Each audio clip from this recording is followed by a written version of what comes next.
నమస్తే, welcome to prime time debate. అమరావతిలో ఏం జరుగుతుందో తెలుసా? మనందరికీ తెలుసు. ఒకవేళ తెలియకపోతే టీవీ చూసి తెలుసుకోవచ్చు, పేపర్ చదివి తెలుసుకోవచ్చు, లేదు అంటే అధికారులను సమాచారం అడిగి తెలుసుకోవచ్చు. కానీ ఇలాంటి ప్రయత్నాలు ఏమీ చేయకుండా అమరావతి పైన విష ప్రచారం చేసే వ్యక్తి ఒకళ్ళు ఉన్నారు. ఆయన ఎవరో తెలుసా? జగన్మోహన్ రెడ్డి. విషపూరిత రాతలు రాసుకుంటూ అమరావతిలో జరుగుతున్న అభివృద్ధిపై ఇలా దుష్ప్రచారం చేస్తున్నటువంటి ఈ వైసీపీ నాయకుల బుద్ధి మారదా? ఇలాంటి విషయాలు ఈ రోజు డిబేట్లో చర్చిద్దాం. మనతో పాటు డిబేట్లో పార్టిసిపేట్ చేసేందుకు స్టూడియోలో ఉన్నారు సీనియర్ జర్నలిస్ట్ సత్యమూర్తి గారు, అలాగే మరో senior journalist doctor Durga Vadlamani గారు. నమస్కారం సార్. నమస్కారం అండి. సత్యమూర్తి గారు, అమరావతి అభివృద్ధి రోజు రోజుకి మనకు కళ్ళకు కట్టినట్టు కనిపిస్తుందండి. ఇక రేపో మాపో గెజిట్ కూడా రాబోతుంది అంటున్నారు. కానీ ఇప్పటికీ అమరావతిపై దుష్ప్రచారం మాత్రం ఆపట్లేదు. వైసీపీ తరపు నుంచి చాలామంది కూడా పనిగట్టుకొని ప్రచారం చేస్తూ ఉన్నారు. ఏంటి మరి వాళ్ళు చేస్తున్న ప్రచారాలను ఎలా చూడాలి? జరుగుతున్నటువంటి అభివృద్ధి ఎక్కడి దాకా వచ్చింది అనుకోవాలి? వైసీపీ నాయకుడు మొన్న 3 నెలల కిందట వర్షాలు బాగా పడుతూ ఉంటే ఆయన వెళ్ళి ఐకానిక్ టవర్సా పాడా ఏముంది, ఇక్కడ ఏం లేదు, ఇక్కడ చేపలు పెట్టుకోవచ్చు, చేపలు పెంచవచ్చు అని చెప్పాడు. సాక్షి మీడియాలో వాటిలో ప్లస్ ఈ వాళ్ళ సోషల్ మీడియాలో విపరీతంగా ప్రచారం చేశారు. ఇక్కడ చేపలు ఉన్నాయి, ఇక్కడ చేపలు పెంచుతున్నారు, చేపలు పెంచింది జగన్మోహన్ రెడ్డి. ఇప్పుడు వెళ్ళి ఒక్కసారి చూస్తే నిజంగా 5 సంవత్సరాల పాటు నీళ్లల్లో నానబెట్టినా కానీ చెక్కు చెదరని రాఫ్ట్ ఫౌండేషన్ స్ట్రక్చర్ అక్కడ మనకు కనపడుతూ ఉన్నది. ఇప్పుడు షాపూర్జీ పల్లంజీ మొత్తం అధునాతన యంత్ర సామాగ్రి తీసుకొచ్చి రాత్రింబగళ్ళు అక్కడ పనిచేస్తూ ఉన్నారు. అంటే ఐకానిక్ టవర్స్ ఎట్లయినా అంటే పూర్తి అయిపోతుంది, డెడ్ లైన్ పెట్టుకున్నారు, వాటిని డెడ్ లైన్ లోపల పూర్తి చేయాలనేది టార్గెట్. మిగిలిన అన్ని బిల్డింగులు అవి కూడా చూసాము, అన్నీ కూడా నియర్ కంప్లీషన్. సిఆర్డిఏ బిల్డింగులు అయితే ఆల్రెడీ పనిచేస్తూ ఉన్నారు.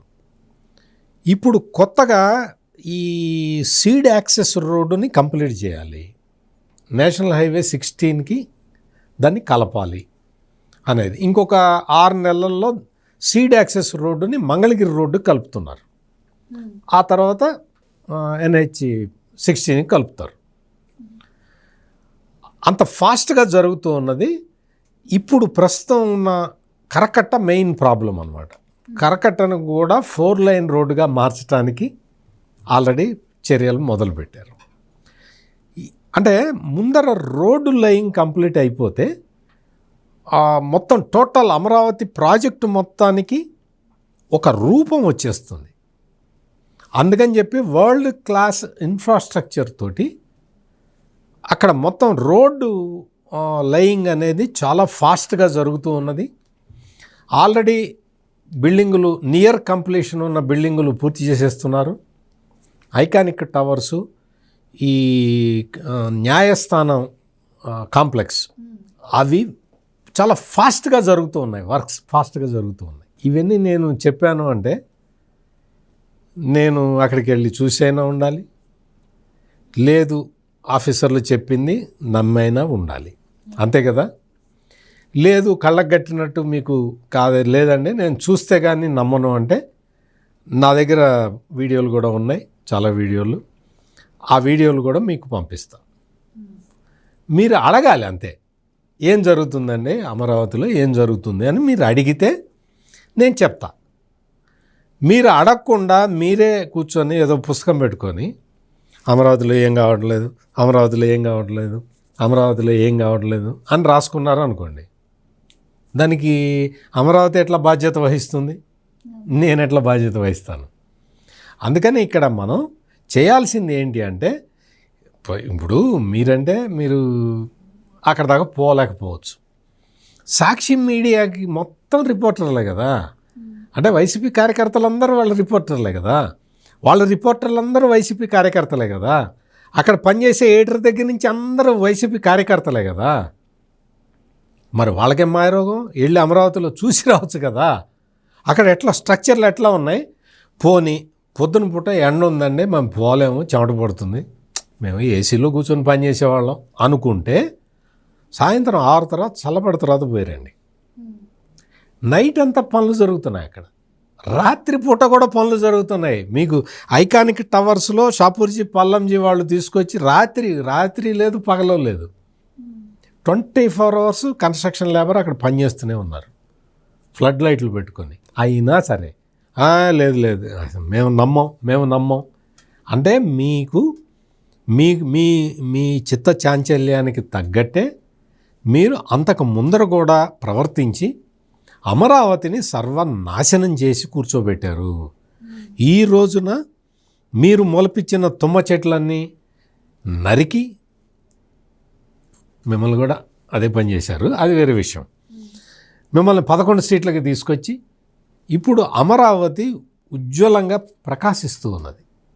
మీరు చూడండి, ఆఫ్టర్ 2 years ఏడ్చేవాళ్ళు ఇంకా ఏడుస్తారు, నవ్వేవాళ్ళు, ఈ నిజాన్ని నమ్మేవాళ్ళు చాలా ఆనందపడతారు. అటువంటి అసలు ఒక విపరీతమైన ప్రోగ్రెస్ అమరావతిలో కనపడుతూ ఉన్నది. వైసీపీ వాళ్ళు ఒక ఆయన ఉంటాడు, ఒక పెద్ద ఆయన, ఇప్పుడు చాలా కాలం కిందట రాజకీయాల్లో ఉన్నాడు. ఆయన తీసుకొచ్చి ఆయన వీడియోలు ప్రచారం చేస్తూ ఉంటారు. ఆయన పేరు వడ్డే శోభనాధీశ్వరరావు. ఆయన నేను పుట్టే టైంకే ఆయన పెద్ద రాజకీయ నాయకుడు. ఇప్పుడు ఆయన వచ్చి అట్టండి, అసలు ఒక ఎయిర్పోర్ట్ ఉంది కదండి, ఇంకొక ఎయిర్పోర్ట్ ఎందుకండి, నీకు అవసరం లేదు, నీకు ఇప్పటికే 90 ఏళ్ళు 100 ఏళ్ళు వచ్చి ఉంటాయి, నీకు అవసరం లేదు, భావి తరాలకు కావాలి. భావి తరాలకి ఇప్పుడు మీకు హైదరాబాదులో బేగంపేట ఎయిర్పోర్ట్ ఉంది. బేగంపేట ఎయిర్పోర్టు సరిపోయిందిగా, ఏమన్నా ఇబ్బంది ఉందా? మరి శంషాబాద్లో ఎయిర్పోర్ట్ ఎందుకు కట్టారు? ఇప్పుడు మళ్ళీ శంషాబాద్ ఎయిర్పోర్టు కూడా ఫుల్ అయిపోయింది, క్రిక్కిరిసిపోయింది. మనం దాన్ని ఎక్స్పాండ్ చేద్దామా, ఇంకొక ఎయిర్పోర్ట్ కడదామా అని తెలంగాణ ప్రభుత్వం ఎందుకు ఆలోచిస్తున్నది? అట్లా ఎన్ని రాష్ట్రాలు కొత్త టెర్మినల్స్ కట్టుకున్నాయి. అమరావతిలో గన్నవరం ఎయిర్పోర్టు లేదు అని ఎవరు అనలేదు, కాదు అని ఎవరు అనలేదు. ఈ రోజున ఎయిర్పోర్ట్, ఇంటర్నేషనల్ ఎయిర్పోర్ట్ అని మొదలు పెడితే, అంటే ఆల్రెడీ హైదరాబాద్ అభివృద్ధి చెందిన నగరం కాబట్టి సార్, ఇక్కడ అమరావతిలో ఇంకా ఏమీ నిర్మాణమే స్టార్ట్ అవ్వలేదు కాబట్టి ఇప్పుడు అంత అప్పు తీసుకొచ్చి మరి కట్టాల్సిన అవసరం ఏముంది ఇన్ ఫ్యూచర్లో? మంచి క్వశ్చన్ అడిగారు. నేను దానికి కూడా చెప్తా. ఇది కూడా వడ్డే శోభనాధీశ్వరరావు ఇది కూడా అడిగాడు, ఇప్పుడు ఎందుకు, ఇప్పుడు అవసరమా అని. అదే చెప్తున్నా మీకు. మొత్తం అక్కడ ల్యాండ్ మొత్తం కూడా అన్ని కేటాయింపులు జరిగిపోయి ఇప్పుడు విజయవాడలో గన్నవరం దగ్గర గన్నవరం ఎక్స్పాన్షనే చేయలేకపోతున్నారు. గన్నవరం ఎయిర్పోర్ట్ని రన్వేని ఎక్స్పాండ్ చేయడానికే సాధ్యం కావట్లా. మీకు గన్నవరం ఎయిర్పోర్ట్ని విస్తరించడం అనేది సాధ్యమయ్యే పని కాదు. మీకు ఇప్పుడే రిజర్వ్ చేసి పెట్టుకోకపోతే ఇంటర్నేషనల్ ఎయిర్పోర్ట్ కట్టాలి అంటే ఇంకో 10 ఏళ్ళు పడుతుంది, 10 years పడుతుంది గ్యారంటీగా. మరి 10 years లోపల అన్ని సంస్థలు వచ్చేస్తే మీకు ఎక్కడ పోతారు? అప్పుడు ల్యాండ్ భూసేకరణ చేయటం లేదా భూ సమీకరణ చేయటం సాధ్యమవుతుందా? ఇది లాజిక్. అందుకని ఫ్యూచర్ కోసం మనం ఇప్పటి నుంచే ప్లాన్ చేసుకోవాలి. మీకు తెలంగాణ ముఖ్యమంత్రి ఫ్యూచర్ సిటీ అని ఒకటి మొదలుపెట్టాడు. మరి హైదరాబాద్ ఉంది, సికింద్రాబాద్ ఉంది, సైబరాబాద్ ఉంది. మరి ఈయన ఫ్యూచర్ సిటీని ఎందుకు పెడుతున్నాడు? రేవంత్ రెడ్డికి ఏం పని లేక పెడుతున్నాడా? ఫ్యూచర్ సిటీ ఎందుకు పెడుతున్నాడు అంటే మొత్తం హైదరాబాదు, సికింద్రాబాదు, సైబరాబాదు క్రిక్కిరిసిపోయినాయి. ఇప్పుడు ఎక్స్పాండ్ చేసుకోవాలి అంటే ఫ్యూచర్ సిటీకి వెళ్ళాలి అని పెడుతున్నాడు. అందుకని ఎక్స్పాన్షనే వద్దు, మనకు అవసరం లేదు అంటే ఇంకా మిమ్మల్ని ఏమనాలి? మీ పేరు కూడా మార్చి వడ్డే శోభనాధీశ్వరరావు అని పెట్టాలి. ఆర్గ్యుమెంట్కి ఇప్పుడు ఫ్యూచర్ అవసరాల కోసం ఎయిర్పోర్ట్ కట్టాలి. ఎందుకండి? అక్కడ స్పోర్ట్స్ సిటీ కట్టాలి, ఒలింపిక్ స్టాండర్డ్స్ తోటి స్పోర్ట్స్ సిటీ కడతాము అన్నారు. నీకు ఏంటి అభ్యంతరం? ఒలింపిక్స్ వస్తాయా పెడతాయా? నువ్వు ఉంటే రావు, నీ వల్ల కాదు. నీవు ఉంటే ఆడదాం ఆంధ్ర అని చెప్పి మామూలు ఇరిగిపోయే బ్యాట్లు ఇచ్చి కూడా డబ్బులు కొట్టేస్తావు. నువ్వు ఇంకా ఒలింపిక్ స్థాయి స్టేడియంలు నువ్వు ఏడ కడతావు? కట్టలేవు, ఇంటర్నేషనల్ స్టాండర్డ్స్లో నువ్వు కట్టలేవు. అందుకని జరుగుతున్న ప్రోగ్రెస్కి అడ్డుపడమాకండి. అమరావతి మొత్తం అది ఒక ఫ్యూచర్ సిటీ. మొత్తం ఇప్పుడు జరుగుతున్న నిర్మాణాలన్నీ కూడా 2 ఏళ్లలోనే పూర్తవుతాయి. మీరు చూస్తూ ఉండండి, కంప్లీట్ అయిపోతాయి. కంప్లీట్ అయిన తర్వాత ఆ అమరావతి సమగ్ర స్వరూపాన్ని చూస్తే చాలా ఆశ్చర్యపడతారు. ఇప్పుడు విమర్శించే వాళ్ళందరూ కూడా రాజకీయాల కోసం విమర్శించే వాళ్ళని నేనేం చెప్పట్లేదు, కానీ మామూలుగా సమాచార లోపం ఉండి విమర్శించే వాళ్ళు కూడా పశ్చాత్తాపడతారు. ముఖ్యంగా వడ్డే శోభనాధీశ్వరరావుకి నా రిక్వెస్ట్ ఏంటి అంటే, వడ్డే శోభనాధీశ్వరరావు గారు, మీ అన్ని రాజకీయాలన్నీ చూసేశారు, మీకు జీవితం అంతా చూసేశారు, చాలా పదవులు అనుభవించారు. ఇప్పుడు మీకు ప్రత్యేకంగా మీకు కావాల్సింది ఏమీ లేదు. మీకు కరెక్ట్గా అటు ఇటు తిరగటానికి ఏదో మంచి కారు ఉంటే చాలు, అది ఉన్నది. మీకు ఎందుకు వెంపర్లాట? అమరావతి గురించి మీరు ఎందుకు అనవసరంగా విష ప్రచారం చేయటం ఎందుకు? అవసరం లేదు. మీరు కావాలంటే ఏదైనా సరే ఒకటి స్టడీ చేయండి, అమరావతి ప్రాజెక్టుని తెచ్చుకొని స్టడీ చేయండి, మీ మనసు మార్చుకోండి. మీ బుద్ధి అంటే మీరు చెబుతున్న మాటలని జగన్మోహన్ రెడ్డి పార్టీ వాళ్ళు వాళ్ళ ప్రచారానికి వాడుకుంటున్నారు. అంటే మిమ్మల్ని మీ తల మీద కాలు పెట్టి ఎక్కుతున్నాడు జగన్మోహన్ రెడ్డి, గుర్తుపెట్టుకోండి. ఎక్కనివ్వరు, చాలామంది ఎక్కనివ్వరులే, కానీ చెబుతున్నా, వడ్డే శోభనాధీశ్వరరావు తల మీద కాలు పెట్టి ఎక్కుతున్నాడు పైకి జగన్మోహన్ రెడ్డి. దీని వెనక ఆయన స్వప్రయోజనాలు, రాజకీయ ప్రయోజనాలు ఏమైనా ఉండే అవకాశం కూడా? నేను అదే చెప్పింది. ఇంకేముందమ్మా, 90 ఏళ్ళు వచ్చినాయి, అన్ని పదవులు అనుభవించావు, ఇంక నీ స్వప్రయోజనం ఏంటి చెప్పు? నీకేం కావాలి? ఇంకా ప్రెసిడెంట్ ఆఫ్ ఇండియా కావాలా? నీకు ఆ పదవి కావాలా? అది రాదు. అదే రానప్పుడు ఇంకా ప్రైమ్ మినిస్టర్ ఆఫ్ ఇండియా రాదు. పోనీ ఆంధ్రప్రదేశ్ ముఖ్యమంత్రి అవుతావా? కావు. నేనే చెబుతున్నా, ఇంకా అయిపోయింది కదా. అందుకని నువ్వు గమ్మునుండు, నువ్వు చూస్తూ ఉండు. నీ మనవరాళ్ళు ఎవరైనా ఉంటే ఒకసారి వాళ్ళని పంపించి అమరావతిలో ఏం జరుగుతుందో తెలుసుకొని రమ్మను, నువ్వు వెళ్ళలేకపోతే. అంతే తప్ప అమరావతిని తోలనాడుతూ నువ్వెవడికి ఇంటర్వ్యూలు ఇవ్వద్దు, నువ్వెవడికి వాళ్ళ ప్రచారంలో పావుగా మారద్దు అనేది నా రిక్వెస్ట్. అయితే మేడం, గతంలో స్విచ్ ఛాలెంజ్ మెథడ్లో సింగపూర్ కన్సార్షియంతో భాగస్వామ్యంగా అమరావతి నిర్మించాలని చెప్పి చంద్రబాబు గారు అనుకోవటం, దానిపైన మరి అంటే సింగపూర్తో వీళ్ళు ఇంటి కుమ్మక్కయ్యారు, ఫ్రాడ్ జరుగుతుంది అని, అమరావతి కాదు కమరావతి అని, ల్యాండ్ పూలింగ్ కాదు ల్యాండ్ గ్రాబింగ్ అని, ఇలా రకరకాల ప్రచారాలు చేసి ప్రజలను తప్పుదోవ పట్టించే ప్రయత్నం చేస్తున్నారు. ఇప్పుడు కూడా భూ సమీకరణ చేస్తున్నా కూడా అవే ప్రచారాలు జరుగుతూ ఉన్నాయి. సో ప్రజలు కూడా నమ్మే ఛాన్స్ ఏమైనా ఉంటుందంటారా గతంలో లాగా ఇప్పుడు? ఎందుకుంటుందండి? ఇప్పుడు యాక్చువల్గా మీకు ఈ అభివృద్ధికి ప్రపంచ బ్యాంకు, ప్రపంచ ఏషియా బ్యాంకు వాళ్ళు ఇస్తున్నారు ఫండ్స్, వాళ్ళ దగ్గరుండి పనులు చూస్తున్నారు అక్కడ. ఆ సంగతి తెలియదేమో పాపం ఎవరికి, జగన్మోహన్ రెడ్డికి మిగతా వాళ్ళకి. వాళ్ళు మీకు తెలుసా లేదు, వాళ్ళు రైతులకి ఇచ్చిన ప్లాట్లలో కూడా వాళ్ళకి సరిగా అన్నీ అమలవుతున్నాయా లేదా చూస్తున్నారు. ఇంకో పక్క ఏం చేస్తున్నారంటే ఎన్సీసీ, ఆర్వీఆర్ వీళ్ళ లేబర్ ఉంటారు కదా, వాళ్ళ హెల్త్ కండిషన్స్కి తగ్గట్టుగా వీళ్ళు అన్నీ ఇస్తున్నారు లేదంటే అటు పనులు చేస్తూ ఉండే వాళ్ళకి. ఆ లేబర్ విషయంలో కూడా ఈ ప్రపంచ బ్యాంకు, ప్రపంచ ఏషియా బ్యాంకు సంబంధించిన ప్రతినిధులు వీళ్ళు వెళ్ళి అక్కడ అన్నీ కరెక్ట్గా ఉన్నాయో లేదో ప్రతి ఒక్కటి వాళ్ళు పర్యవేక్షిస్తున్నారు. మరి ఇంతగా ఇలాంటప్పుడు అంటే ప్రతి అంశం మీద వాళ్ళ అధికారులు వాళ్ళు దృష్టి పెట్టి ఇక్కడ ప్రభుత్వ అధికారులతోటి కూడా వాళ్ళు సంయమనం అవుతూ అక్కడ లోకల్గా వాళ్ళు మీటింగ్స్ పెడుతూ ఇవన్నీ చేసేటప్పుడు అసలు ఫండ్స్ ఏ రకంగా మీకు ఇటు అటు అవుతాయి? నెంబర్ 1. నెంబర్ 2, మీరు చెప్పినట్టుగా సింగపూర్ కన్సార్షియం ఏదైతే ఉందో గతంలో, ఇప్పుడు మళ్ళీ సింగపూర్ మంత్రి చెప్పాడు కదా, మీతో మేము కలిసి పనిచేస్తామని ఇటీవల ఆయన మళ్ళీ ప్రకటించాడు. అంత మాత్రాన డబ్బులు ఎక్కడా కూడా వృధా అయ్యేలాగా ఎందుకుంటాయండి?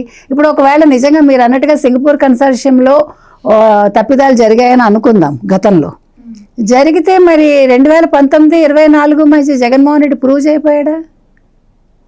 ఇప్పుడు జగన్మోహన్ రెడ్డి హయాంలో 2019-24 మధ్య ఏవైతే అక్రమాలు జరిగాయో, కల్తీ నెయ్యి కావచ్చు, కల్తీ లడ్డు కావచ్చు, లేకపోతే కల్తీ మద్యం కావచ్చు, ఇప్పుడు ఏంటి ఇవాళ కొత్తగా మనకి ఈ వేసే కండువాలు ఉంటాయి కదా, సరిగంచు కండువాల స్కామ్ కావచ్చు, ఇవాళ నగరికి సంబంధించి అది బయటపడింది, అంటే రోజా హస్తం ఉందేమో దాంట్లో. మరి ఇన్ని బయటపడ్డాయి కదా, వీటి మీద ఇంత విచారణ జరుగుతోంది కదా, ఇప్పుడు మొత్తం ఎవరెవరు అనేది పట్టుకున్నారు కదా, మరి అక్కడ ఎందుకు మీరు పట్టుకోలేకపోయారు? ఏదైనా తప్పిదం జరిగి ఉంటే, ఒకవేళ ఫండ్స్ ఏదైనా కూడా అటు ఇటు మళ్లించుంటే మీరు పట్టుకోవాలి కదా. మీరు మళ్లించిన ఫండ్స్ గురించి బయటకు వచ్చింది తప్ప చంద్రబాబు నాయుడు గారు మళ్లించినట్టుగా ఇంతవరకు ఎక్కడా కూడా ఏది మీరు కనుక్కోలేకపోయారు, ఎందుకంటే ఆయన అలాంటి పనులు చేయలేదు కాబట్టి. ఇప్పుడు మీకు కావాల్సింది ఏంటి? అసలు మీరు ఒక ఆంధ్రప్రదేశ్కి సంబంధించిన వ్యక్తులుగా ఓకే, మీరు పోనీ ప్రతిపక్షంలో ఉన్నారని అనుకుందాం కాసేపు. మరి ప్రతిపక్షంలో ఉన్నప్పుడు మీరు ఏం చేయాలి? ఇది మా ఆంధ్రప్రదేశ్లో ఇంత బాగా అభివృద్ధి జరుగుతోంది. ఇప్పుడు మీకు ఇంకో సంగతి తెలుసా? కంకరకు సంబంధించి మొత్తం అవన్నీ, అంటే కన్స్ట్రక్షన్కి సంబంధించిన మెటీరియల్ విషయంలో కూడా రిజర్వ్ బ్యాంక్ పర్యవేక్షిస్తోందని వచ్చింది. అంటే బ్యాంక్స్ అంతలా దృష్టి పెడుతున్నాయి మీకు. ఇవాళ నేను చెప్పొచ్చేది అది. అంటే ప్రతి దాంట్లోనూ కూడా వాళ్ళు ఫుల్గా ఇన్వాల్వ్ అయ్యారు. ఏదో అక్కడ వదిలేసి అట్లాగా ఓకే మేము వస్తామని చెప్పి వదిలేయట్లా, మీరు చేసుకోండి అని వదిలేయట్లే, వాళ్ళు కూడా దాని మీద దృష్టి పెడుతున్నారు. అందుకని ఇప్పుడు వీళ్ళు చేయాల్సిన పని ఏంటంటే, ఒక తెలుగు వాళ్ళుగా లేదు ఒక అపోజిషన్లో ఉండే ఒక వ్యక్తులుగా వీళ్ళందరూ కూడా ఏం మాట్లాడాలి? ఓకే, అమరావతి అభివృద్ధి చెందుతోందండి, ఇది మా రాష్ట్ర రాజధాని, మేము 3 రాజధానులు అన్నాము, కానీ చంద్రబాబు నాయుడు గారు ఒకే రాజధాని అని దాని మీద స్టికాన్ అయి ఉన్నారు. సో ఇప్పుడు అన్నీ మంచిగా జరుగుతోంది, మేము మళ్ళీ ఫ్యూచర్లో వద్దాం అనుకుంటున్నాం అని చెప్పుకోండి, నష్టం లేదు. మీరు పాజిటివ్గా మాట్లాడండి. మీరు మీ రాష్ట్రం గురించి నెగిటివ్గా మాట్లాడటం అనేది చాలా తప్పు. నన్ను అడిగితే ఎంత తప్పు అంటే దీని ఇంపాక్ట్ ఏ రకంగా ఉంటుందండి? చాలా, ఇప్పుడు మనకు అసలే సౌత్ వాళ్ళంటే నార్త్ వాళ్ళకి కొంచెం ఒక చిన్న చూపు ఉంటుంది. ఒక రాష్ట్రానికి ఎప్పుడూ కూడా మేము ముందుండాలని ఏ రాష్ట్రానికి ఆ రాష్ట్రం అనుకుంటుంది. ఇప్పుడు ఆంధ్రప్రదేశ్ అభివృద్ధి చెందుతూ ఉంటే అప్పుడు ఏమవుతుంది? నెగిటివ్ ఇంపాక్ట్ అనేది ఆంధ్రప్రదేశ్ మీద పడుతుంది. అది ఎందుకు ఆలోచించరు? మీకు 5 ఏళ్ళు ఇచ్చారు అధికారం, మీరు దాన్ని ప్రూవ్ చేసుకోలేకపోయారు, మిమ్మల్ని ప్రజలు వద్దనుకున్నారు. ఇందులో ఎవరి తప్పు లేదుగా. నువ్వు ఇవాళ లోక్సభకి వెళ్ళి మిథున్ రెడ్డి లాంటి వాళ్ళు ఏం మాట్లాడుతున్నారు? మేము ఈవీఎంల ద్వారానే గెలిచాము, కానీ మాకు ఈవీఎంలు వద్దు ఇంక మీదట అని వాళ్ళు మాట్లాడుతున్నారు. మరి ఇది ఎంత తప్పది? అంటే ఇవాళ తెలుగుదేశం గెలిచేసరికి, కూటమి గెలిచేసరికి మీకు ఈవీఎంల మీద అనుమానం వచ్చింది. మరి ముందంతా రిజల్ట్ రాగానే ఎవరికి అనుమానం రాలే. రిజల్ట్ వచ్చిన నెలలాళ్ళకి ఈవీఎంల మీద వాళ్ళు నింద వేయడానికి ప్రయత్నించారు. అంటే నేను ఎందుకు చెప్తున్నానంటే ఇదంతా కూడా ప్రతి దాంట్లో కూడా, అంటే ఒక అభివృద్ధి కావచ్చు, లేదు రాష్ట్రంలో మనకు అధికారం దక్కలేనప్పుడు కావచ్చు, వీళ్ళు ఈ రకంగా మాట్లాడతారు. అంటే అభివృద్ధిని అడ్డుకోవడంలో వైసీపీ ఎప్పుడు ముందంజలో ఉంటుంది. ఇవాళ ఒక ఇంటర్నేషనల్ ప్రమాణాలతో కూడిన ప్రతి ఒక్కటి కూడా అక్కడ వస్తున్నాయి. ఇప్పుడు డేటా లేక్ నెక్స్ట్ వాడబోతున్నారు, డేటా డ్రైవ్. అంటే డేటా లేక్ అంటే మొత్తం అన్నీ మనకు ఉండే అన్ని రకాలుగా అనమాట. అందులో మీకు ఇప్పుడు ఈ డేటా లేక్లో మొత్తం ఇన్ఫర్మేషన్ మీరు పెట్టుకోవచ్చు. అంటే దేనికి సంబంధించిందైనా మొత్తం అంతా ఒక చోట, మొత్తం రా కూడా అందులో పెట్టుకోవచ్చు. రా డేటా కూడా పెట్టుకుని మీరు ఎప్పటికప్పుడు తీసుకుని వాడుకోవచ్చు. అంటే అంత అప్డేట్గా దాన్ని చేస్తున్నారు, నేను చెప్తున్నది అది. సో ఇన్ని వాడుతూ ఉన్నప్పుడు, ఇంత మన ముందంజలో ఉన్నప్పుడు, మీరు ఆంధ్రప్రదేశ్కి చెందిన వ్యక్తులుగా మీరు వైసీపీ వాళ్ళు you have to feel proud. నేను అది చెప్తున్నా. మనం అంటే ఒక రాష్ట్ర రాజధాని విషయంలోనే కాకుండా టెక్నాలజీలో కూడా మనం ఇంత ముందు ఉంటున్నాము. అంటే ప్రతి ఒక్కదాన్ని అందిపుచ్చుకున్నా. ఇవాళ చంద్రబాబు నాయుడు గారు ఏదైతే మాట్లాడుతున్నారో, సిఏఏ సదస్సు పెట్టడం కావచ్చు, అమరావతి డెవలప్మెంట్ కావచ్చు, మరోపక్క వైజాగ్ ఒక ఐటీ హబ్ కావచ్చు, ఇవాళ 4th సిటీ అనేది రేవంత్ రెడ్డి గారు ఇక్కడ ప్లాన్ చేశారు. నిన్న మీరు చూస్తే మనకి అంటే ఇద్దరి ఆలోచనలు ఏ రకంగా ఉన్నాయి, నేను అది చెప్తున్నా. అంటే అటు చంద్రబాబు నాయుడు గారిని ఇక్కడ ఈయన పుణికిపుచ్చుకుంటున్నాడు. రాష్ట్రం అక్కడ ముందంజలో మనం ఉండాలని ఎలా అనుకుంటున్నామో, ఇక్కడ ఆల్రెడీ డెవలప్ అయినా కూడా సిటీ హైదరాబాద్ ఇంకా దాన్ని విస్తరించాలి. ఇంకా అంటే ఇప్పుడు రానున్న రోజుల్లో ఇంకా ఎక్కువ మంది వస్తారు హైదరాబాద్కి. అంటే యూత్ కావచ్చు, లేదు ఉద్యోగాల కోసం కావచ్చు, మరొకటి కావచ్చు, ఇప్పుడు యుఎస్ నుంచి వెనక్కి వచ్చేసే వాళ్ళు కావచ్చు, అందరినీ దృష్టిలో పెట్టుకుని 4th సిటీ అని ప్లాన్ చేశారు. ఇక్కడ అమరావతి అనేది 4th సిటీకి ధీటుగా వాళ్ళు అంతకు మించి చేస్తున్నారు, నేను చెప్పొచ్చేది అది. సో మన విజన్ అంత ముందుంది. 2047 అని ఏదైతే చంద్రబాబు నాయుడు గారు చెప్పారో, ఏదైతే మోదీ చెప్పారో, రేవంత్ రెడ్డి అదే చెప్పారు. అంటే ఇక్కడ పార్టీలకు అతీతంగా పనిచేస్తున్నారు అందరూ, అది మనం గమనించాలి.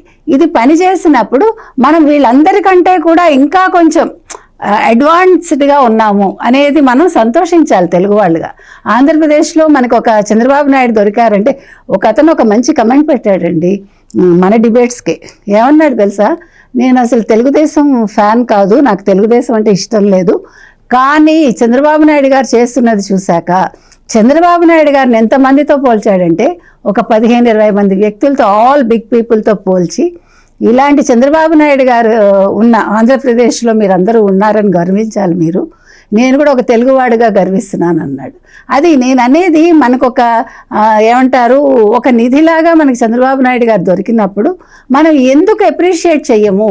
ఒక మనిషిలో ఇంత క్వాలిటీసు, ఇంత పని చేయాలనే తపన, ఒక రాష్ట్రం కోసం ఆయన తన జీవితాన్ని ధారపోస్తూ ఉంటే మనం దాన్ని ఎందుకు పాజిటివ్ సెన్స్లో తీసుకోము? ప్రతిదీ ఎందుకు నెగిటివ్ కోణంలో చూస్తాం? అది నేను అనేది.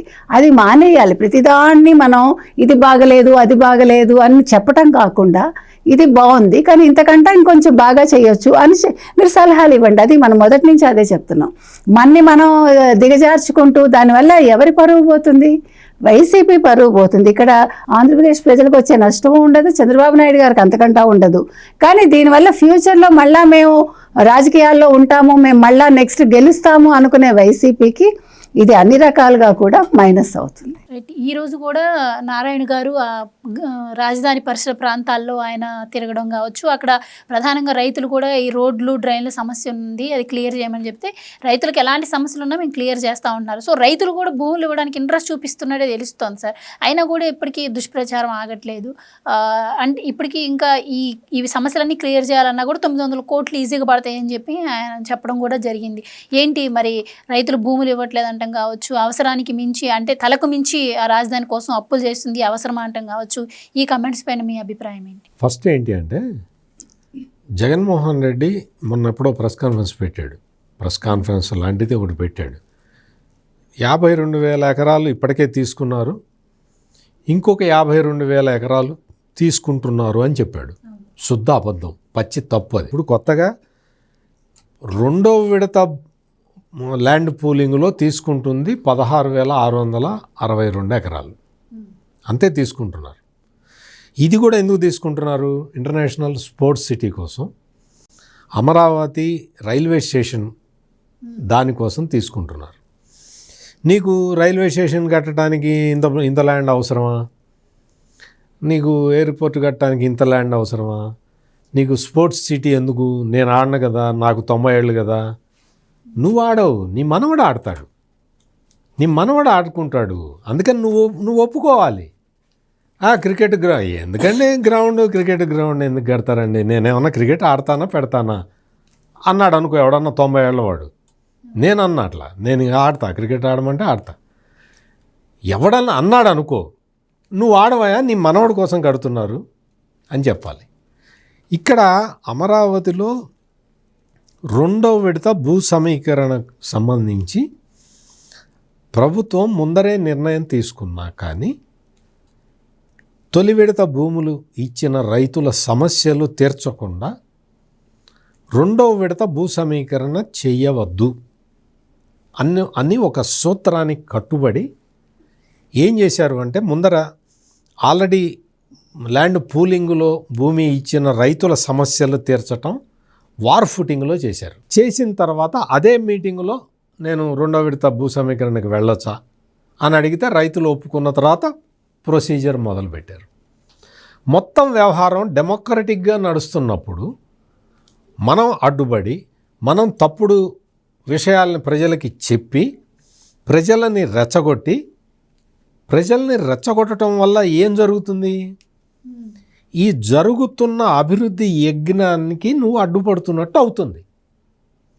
నువ్వు అడ్డుపడతావు, ఆపుతారా?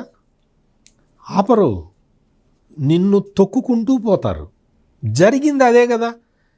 నా చేత పదే ఎందుకు చెప్పిస్తావు? నిన్ను తొక్కుకుంటూ పోయి అభివృద్ధి చేస్తారు.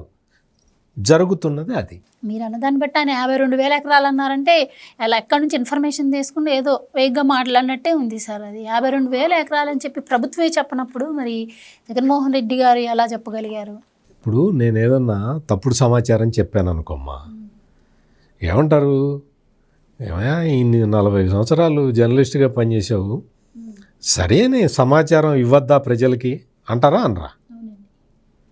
మరి ముఖ్యమంత్రిగా పనిచేసిన వాడు తప్పుడు విషయాలు చెప్తూ ఉంటే ఏమంటారు? నాకైతే కొంచెం మర్యాదగా చెప్తారు, జర్నలిస్టు కదా కొంచెం సమాచారం తెలుసుకొని చెప్పాయా అంటారు. ముఖ్యమంత్రికి ఏం చెప్తారు? బుర్ర ఉందా, బుద్ధి ఉందా, ఎందుక తప్పుడు వార్తలు ప్రచారం చేస్తా అంటారు. ఎందుకు అంటే నేను తప్పు చేయటం కన్నా అతను తప్పు చేయటం అనేది ప్రమాదకరం.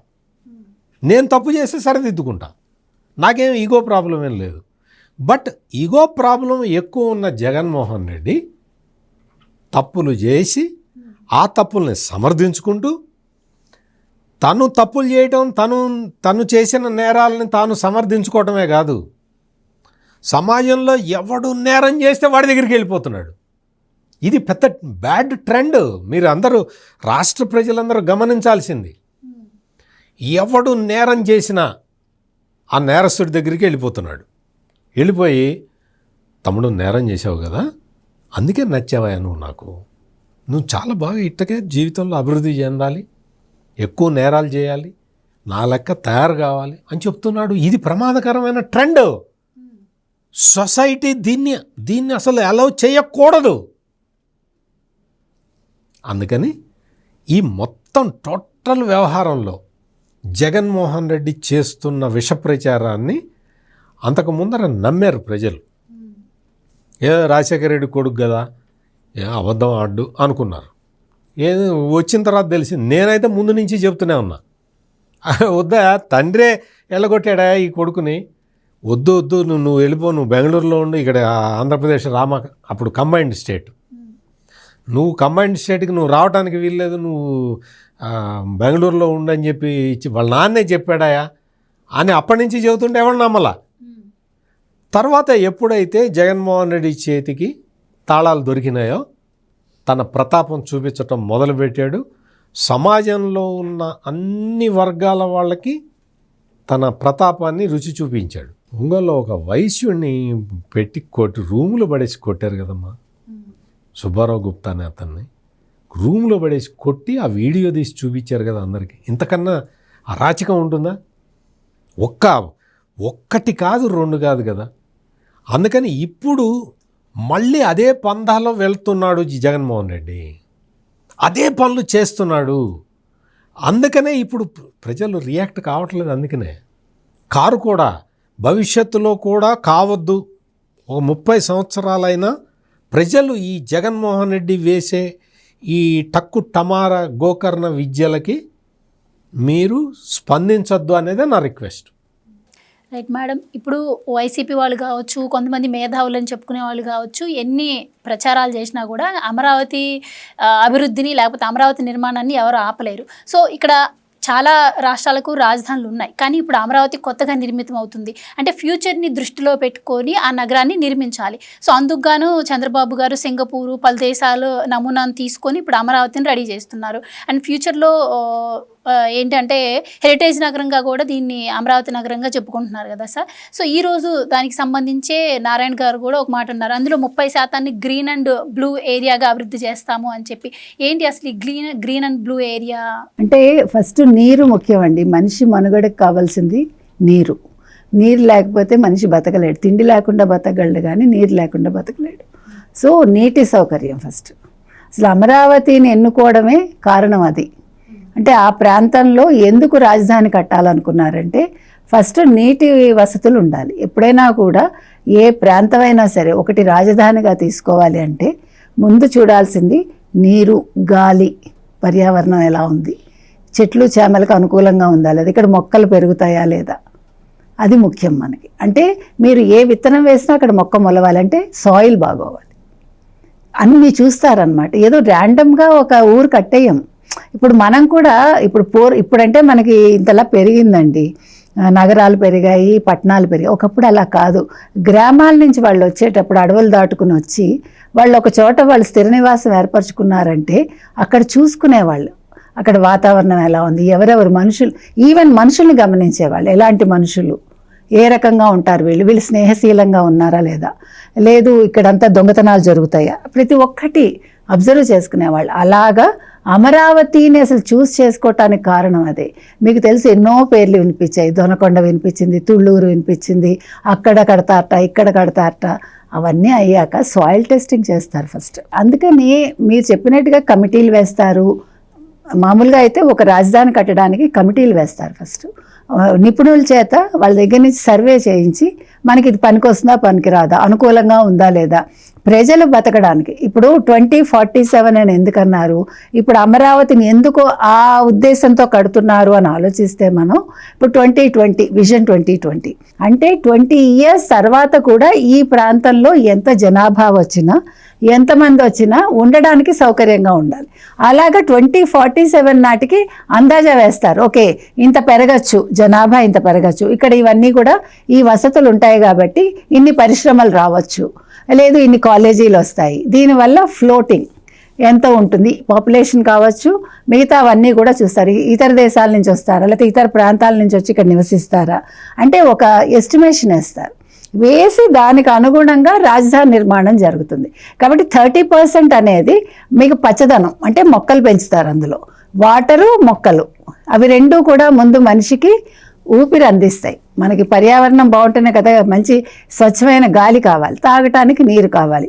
ఆ రెండు ఉంటే మిగతావన్నీ ఆటోమేటిక్గా అక్కడ అమలైపోతాయి. ఇప్పుడు మనం ఒక కన్స్ట్రక్షన్ చేయాలంటే నీరు ఉండాలి మనకి. నీరున్నాక మనకి మళ్ళీ మొక్కలు ఉండాలి. అంటే మొక్కలు ఉంటేనే కదా మళ్ళీ వర్షాలు పడతాయి. సో మళ్ళీ వర్షాలు పడాలి అక్కడ ఆ ప్రాంతంలో, మళ్ళీ బీడు భూములు ఉండకూడదు, అలా అన్నమాట. సో మనకి ఇవన్నీ ఆలోచించాక నారాయణ గారు అదే చెప్పారు. అంటే రైతుల నుంచి మీకు పొలాలు తీసుకోవటంలో కూడా ఇవన్నీ ఆలోచించి తీసుకున్నారు. ఎక్కడైతే బాగుంటుంది, ఎక్కడైతే మళ్ళీ ఇంకొకటి రేపొద్దున భూకంపాలు వస్తే తట్టుకోవాలి, న్యాచురల్ కెలామిటీస్ అంటాం మనం. సో వాటన్నింటికి తట్టుకునే విధంగా ఒక రాజధాని అనేది నిర్మిస్తారు. సో అవన్నీ ఆలోచించాక ఏదో పని పాట లేకుండా సర్లే ఓ 4 మీటింగ్స్లు పెట్టేసుకుని ఇది ఇక్కడ చేసేద్దామండి, అది అక్కడ చేసేద్దామండి అని బుర్రన్నవాడు ఎవడో అలా మాట్లాడు. అందులో చంద్రబాబు నాయుడు గారు అసలు మాట్లాడు. సో ఇవన్నీ చూసుకుని దీని మీద ఎన్ని తర్జన భర్జనలు జరిగితే 14 నుంచి 19 వరకు వాళ్ళు ఎందుకు ఇన్నే కట్టారు అనేది కూడా వచ్చింది. కట్టడానికి డబ్బులు కావాలి, కట్టడానికి మనకి ఆర్థిక స్తోమత ఎంత అవసరమో అది డెవలప్మెంట్ చేయడానికి కూడా దానికి తగ్గట్టుగా ఇన్ఫ్రాస్ట్రక్చర్ కావాలి. ఇవన్నీ చూసుకునే లోపు 5 ఏళ్ళు అయిపోయింది. 5 ఏళ్ళు అప్పులతో వచ్చింది మనకి రాష్ట్రం. సో ఓ పక్క ఈ అప్పులు చూసుకుంటారా, రాష్ట్రాన్ని పునర్నిర్మిస్తారా, ఇవన్నీ ఆలోచిస్తారా? ఇవి అయ్యేలోపు 5 ఏళ్ళు అయ్యాక ఇంకొక 5 ఏళ్ళు ఎటు కాకుండా వేస్ట్ అయిపోయింది. ఎప్పుడైతే వైసీపీ వచ్చిందో రాష్ట్రం అధోగతికి వెళ్ళింది. అయినా కూడా 18 నెలల్లో మళ్ళా వాళ్ళు పునర్నిర్మాణం చేసే దిశగా వీళ్ళు వెళ్తున్నారు. సో ఇది యాక్చువల్గా అపోజిషన్లో ఉండే వైసీపీ ఆలోచించాలి.